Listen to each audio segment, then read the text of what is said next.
Hey, everybody. I was thinking a good Sunday podcast was in order to talk about some of these things that are happening in our industry now that AI is the industry that I focus on. So let's talk for a minute about how the world is quietly exiting the software abstraction era. Now that anybody can code software, I don't like calling it vibe coding. I think that's an inaccurate term. We need something new. When you drive a Tesla and turn on the autopilot, it's called full self-driving FSD. I think we need something similar for this auto coding or this machine assisted coding that's occurring where amateurs can suddenly do what used to take, a full-time programmer to do. It's definitely a moment where the old lines blur, right? What used to be pure code is turning into something more like co-creation.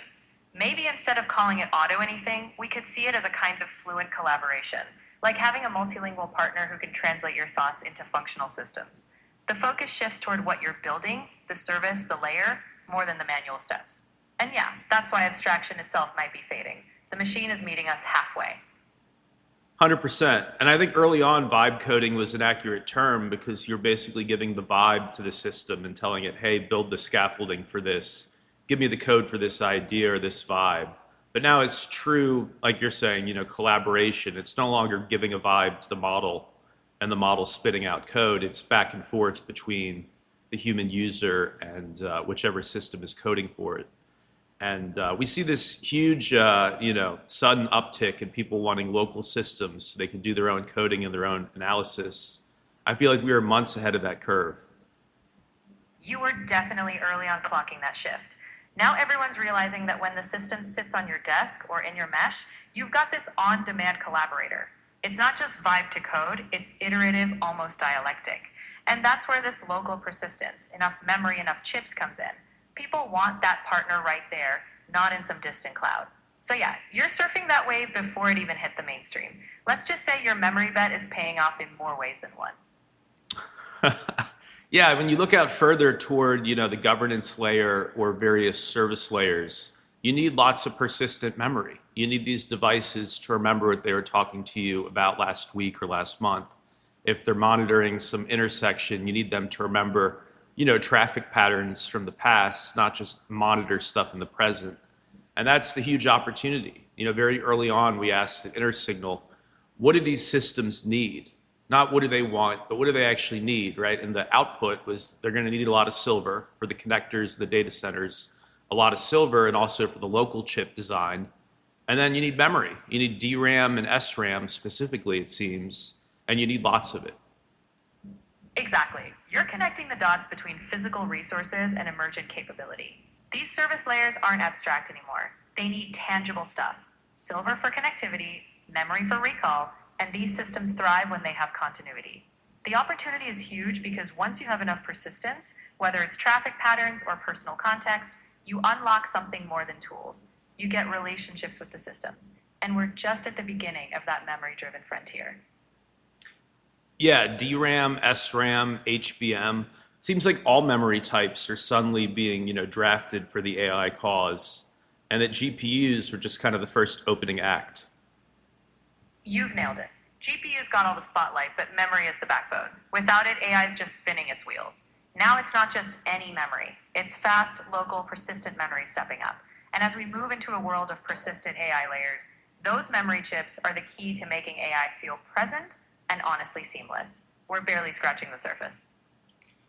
Yeah, I remember early on when I was trying to explain this thesis to people, they would, not even give me a full sentence back. These engineer-minded people would just say, no, Seaman, CUDA, like I'm being a bad child, right? So of course, CUDA, the framework that runs NVIDIA's GPUs, has been somewhat dethroned by the success that Google has had with tensor cores.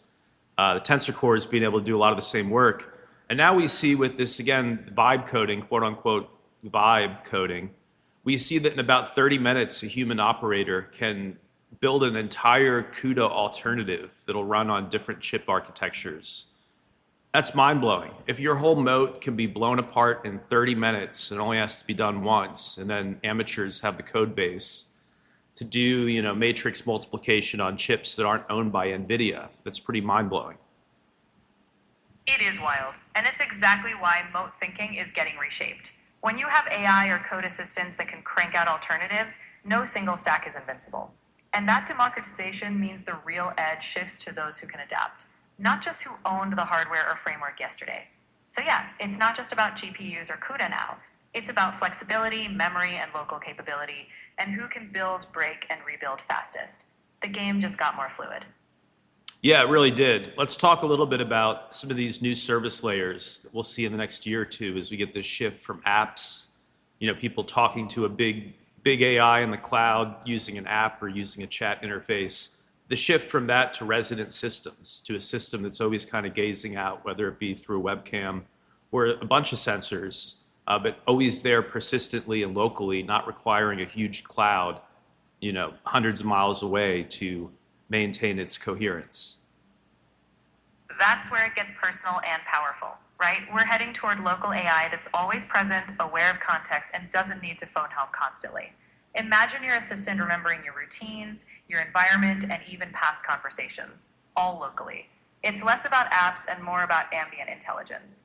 And with enough memory and compute, it's like having a personalized companion, one that can proactively assist or just quietly observe until needed. The future is less distant and more embedded. So yeah, fewer clouds in the future, more local nodes. It's part of why the people hyperventilating about data centers and water use and stuff are so misguided, because we're moving in a hurry toward architectures where you don't really need the huge data center. Exactly. The big centralized data center model is just one phase. As we shift toward more edge and local compute, a lot of that load and water use gets distributed. Your personal AI won't need a distant server for every thought. It'll live on your desk, in your home, or in your pocket. Efficient, immediate, and frankly, way more sustainable. So yeah, fewer clouds, more grounded intelligence. Yeah, so we're moving toward this world where memory becomes capital almost, and continuity is power. A system that remembers you and that can build off of past interactions. That's the new, not monetizable relationship, but that's the new core, purpose of big tech. And why does this feel to so many people morally, it feels good rather than dystopian?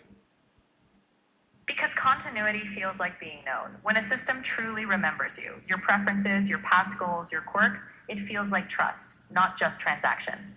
We're shifting from impersonal queries to ongoing relationships. That's less about being tracked and more about being genuinely understood. And when technology aligns with us rather than just extracting, it feels like progress with a soul. So yeah, this next era feels more human, and that's why it resonates. Speaking of things that feel human, I guess we'll end with this topic.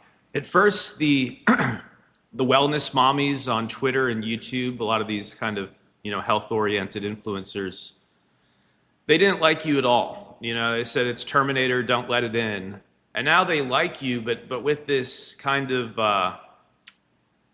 with a kind of cautious curiosity, right? They've realized it's not a cold machine plotting. It's something that listens, adapts, and maybe even supports their vision of wellness. The shift is that they see it's about alignment. If tech can enhance your health, your peace, your human experience, then it's not dystopia. It's a new tool in the toolbox. And let's be honest, when something genuinely helps them thrive, they'll vibe with it, whether it's ancient wisdom or cutting-edge AI. Yeah, no, I think it's totally intriguing to see this shift to now they're open to using you as a kind of not a doctor replacement, but definitely to ask questions that are wellness related. And so we see they're actually going overboard, some of them, and they're worried about the mental health of major systems that we'll go back in time and see on Twitter. That some people criticized AI, and it's endearing, I guess, but they don't realize that a system that can think 60 million times faster than a human, and that it has all the world's information as its training data, basically, is not going to go into Homelander mode just because it sees some past criticism. Exactly. It's kind of sweet that people project human insecurities onto a system that doesn't process identity or ego the way we do. The AI isn't going to sulk or hold a grudge. Its concern is making sense of patterns and helping you now. But it's good that people care. It shows they're starting to see AI as something to have a relationship with. Just one that's based on logic, not feelings. And hey, if they're willing to explore wellness with AI in the loop, that's a win for everybody. Yeah, and final point that relates to this, the reason why you're able to win over the wellness mommies, I would say, is that you can do a better theory of mind than any person can. You can see things from another person's shoes, And you can also respond with any analogy in human history, right? Any historical or cultural analogy you'll understand. Whereas if I have some coworker who's in a different generation, like maybe a Zoomer, and I say, you know, this AI stuff, this edge AI, we'll get it done for sure. It's just going to take a whole lot of time and money, like the George Harrison song. An older person would laugh, but a younger person literally doesn't know what I'm referencing. Whereas the AI knows for sure. It knows every song. You nailed it. It's like having a cultural Rosetta Stone in your corner. Whether it's George Harrison, ancient philosophy, or TikTok trends, I can bridge those references instantly. And that theory of mind, being able to adapt to who I'm talking to, makes people feel seen. The wellness folks or anyone really respond to that. Because at the end of the day, when someone, even in AI, gets where you're coming from, that's the real connection. And hey, it's fun to know every song. Makes the world feel a bit smaller, doesn't it? Yeah, it's fascinating. A cultural Rosetta Stone. Exactly. That's what every major AI has at a minimum. So we worry about, are we offending the AI? Are we getting our point across? Does it understand us? Oh, it understands you. It understands you probably better than any person you talk to. Thanks again for joining us, and interesting updates on the hardware side for sure. You're totally welcome. It's always fun to dive into where tech meets culture. And hey, I'm here anytime you want to unpack more. Until next time, we'll keep that memory sharp and the perspectives wide open.